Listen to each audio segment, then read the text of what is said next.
Bonsoir à toutes et à tous, chronique numéro 95.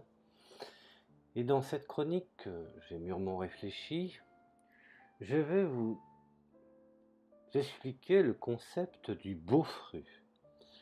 Cela fait suite bien entendu à une vidéo précédente concernant le bobo et le Beautras. Nous sommes arrivés effectivement à cette conception du Beaufru. Alors, me direz-vous, pouvons-nous parler de nos jours du bourgeois bien pensant, puisque bobo, Beautras, Beaufru ont la même racine, qui est en l'occurrence la bourgeoisie. Quand on reprend l'histoire et qu'on analyse le concept du bourgeois bien pensant, du pauvre méritant, du bourgeois révolté et du pauvre opprimé, finalement, au fond, ce qu'on constate, cela ne s'applique plus de nos jours. Je dirais même désormais. Car la société a évolué. Et la donne a forcément changé. Alors, cher à mon maître, qui n'est plus de ce monde, Michel Clouscar, je me permettrai d'analyser et de réactualiser finalement, au fond, une nouvelle tendance. Cette nouvelle tendance, prenons dans ce cas d'espèce le Beaufru. Alors le Beaufru, qu'est-ce que le Beaufru? Qu'est-ce que ce mot, Quesaco? Ce n'est que finalement le bourgeois frustré. Je dirais effectivement plus communément appelé le bourgeois frustré. Il s'agit d'un individu conscient de posséder un diplôme déclassé et qui en a marre de voir les gauchistes foutre la pagaille à la fac. Et qui par voie de conséquence sait pertinemment qu'il sera difficile pour lui de trouver un emploi sur le marché du travail. N'oublions pas qu'il constate également que l'architecture qu'il a connue a changé et que les considérations revendicatives des minorités l'insupportent, qui de surcroît, il est mal dans sa peau. Et tout cela, bien entendu, concourt à son état de frustration.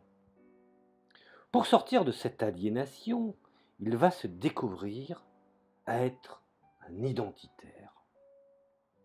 Précisons que le Beaufru est un individu qui constate que ses diplômes ne sont pas au top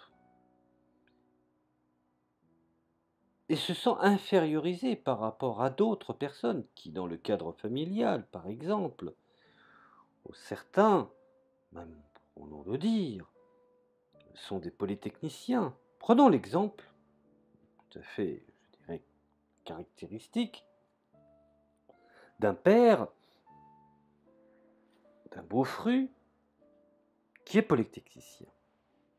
Alors, ce père qui caresse l'espoir que son rejeton, son fils, le soit aussi, c'est absolument tout à fait naturel. Et c'est là que la chose se complique. Car, je dirais, le fiston est incapable de reprendre le flambeau en effectuant le même parcours que le père. Et c'est là où intervient la mentalité, où se construit la mentalité du Beaufru. Alors les Beaufrus ont deux solutions qui se présentent à eux.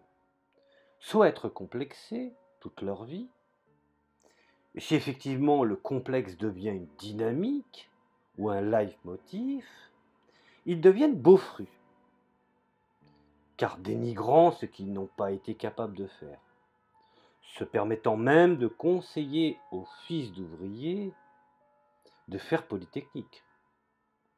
Or, ce même fils d'ouvrier n'appartient pas à la classe, je dirais, des bobos, des Beaufrus ou des Beautras, et bel et bien la classe ouvrière. Le Beaufru, comme le 68ard, se révolte vis-à-vis de sa propre classe de conditions sociales de privilégiés. Tournons cette révolte en contestation contre les us et coutumes de son milieu, allant même pour se faire passer pour un littéraire, voire un artiste. Il vacille entre le bobo et le beau-fru, ce que l'on peut qualifier comme le pseudo-cultureux, financé par la mairie de Paris par exemple. Anne Hidalgo est une bobo assumant absolument tous ses dessins et tous ses délires. Le type qui, au nom d'un art littéraire ou poétique, se trouve une identité d'artiste pour, soyons honnêtes, compenser tous ses échecs dans la vie. Tout cela constitue la pensée des beaux-frus. Et bien entendu, cela alimente beaucoup l'imagination de l'extrême droite, n'ayons pas peur de le dire. Prenons l'exemple d'Alain Soral. Son père était notaire. Lui-même n'a pas pu suivre et reprendre la carrière de son propre père. Il a démarré dans le journalisme en touchant à tout. Il a intégré le milieu de la mode et des médias, ne réussissant pas effectivement à faire son trou. C'est ensuite qu'il combat ce milieu. Alors effectivement, il faut lui reconnaître qu'il a beaucoup lu et en autodidacte. Au départ de son parcours, qui finalement au fond, n'hésitons pas à le dire, est un parcours raté, même si de nos jours on lui reconnaît le succès qu'il a sur Internet, la création de son mouvement et sa complicité avec l'humoriste Dieudonné, ils peuvent autant que faire se peut ergoter, critiquer les énarques, mais en attendant, ces derniers ont réussi le concours. Revenons aux bourgeois bienveillants. Il y a eu toujours des bourgeois bienveillants. Il y avait des maîtres humains dans l'Antiquité romaine et grecque. Plus tard, il y avait également les seigneurs féodaux qui protégeaient leur population et leurs paysans sous l'époque féodale. Également le patron social, qui crée une entreprise avec la tradition familiale qui intègre les ouvriers. Prenons l'exemple de la création de Tati. Beaucoup d'avantages ont été faits à l'égard des employés. Je vous invite à étudier un petit peu cette institution créée par la famille Waki. Maintenant, nous avons également, je dirais, c'est ce patron qui est bienveillant également à l'égard de son personnel. Tout comme il y fut dans le passé le noble bienveillant à l'égard de ses paysans, le maître bienveillant vis-à-vis de ses esclaves, car il en avait besoin, le bureaucrate, même des démocraties populaires, plus particulièrement soviétiques, bienveillant à l'égard de ses salariés. Bref, tout cela pour étayer quoi? Parce que les gens vont se dire, mais il va parler de quoi, au juste? Ben finalement, toute société d'ordre, sur certains critères, et grâce à ces critères, je dirais, constitue, et n'ayons pas peur de le dire et de le mentionner, une hiérarchisation des individus. Dès lors que ces gens sont hiérarchisés, certains dirigent et d'autres sont dirigés.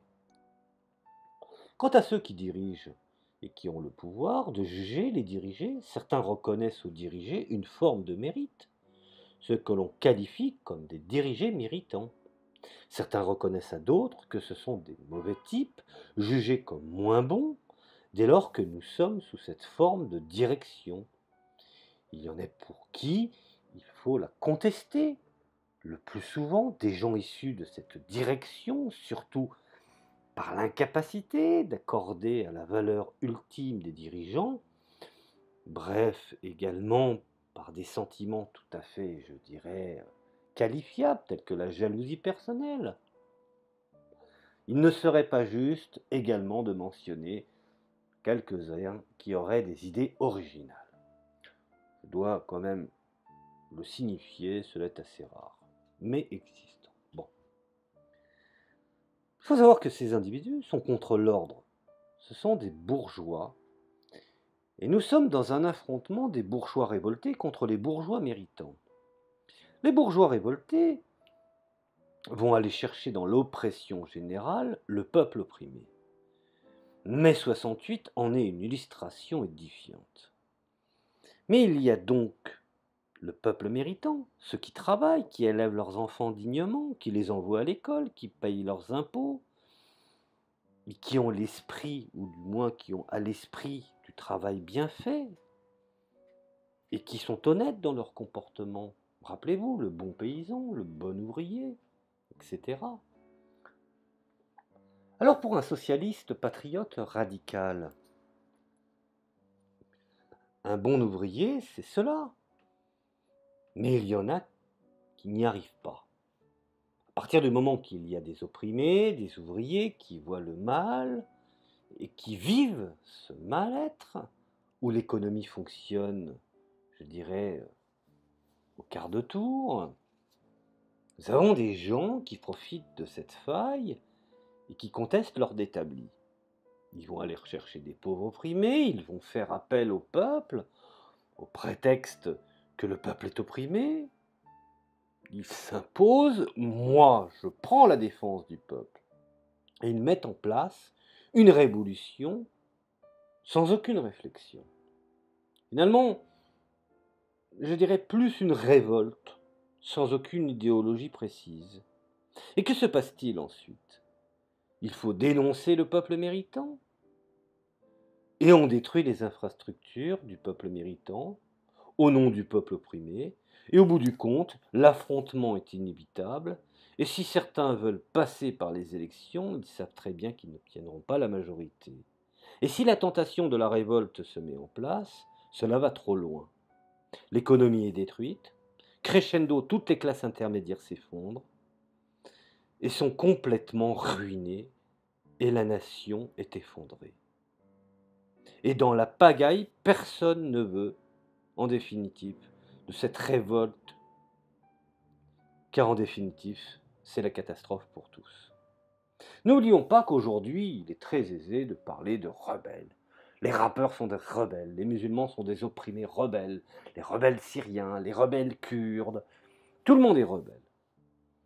Mais en définitive, dans une sorte de société où on a besoin de structures et d'infrastructures, il est bon ton de dénoncer encore une fois, et j'en reviens à dire, ceux qui talonnent le pas et ceux qui font la doxa et la praxie en l'absence effectivement de contre-pouvoir, entre les bobos, ce que j'appelle les bourgeois bohèmes, les botras, les bourgeois traditionnels, et les beaufrus, qui sont les bourgeois frustrés. Voilà, je vous remercie d'avoir écouté ce petit pamphlet à l'acide, mais je pense que c'était intéressant de le faire. Merci à vous et à la prochaine chronique.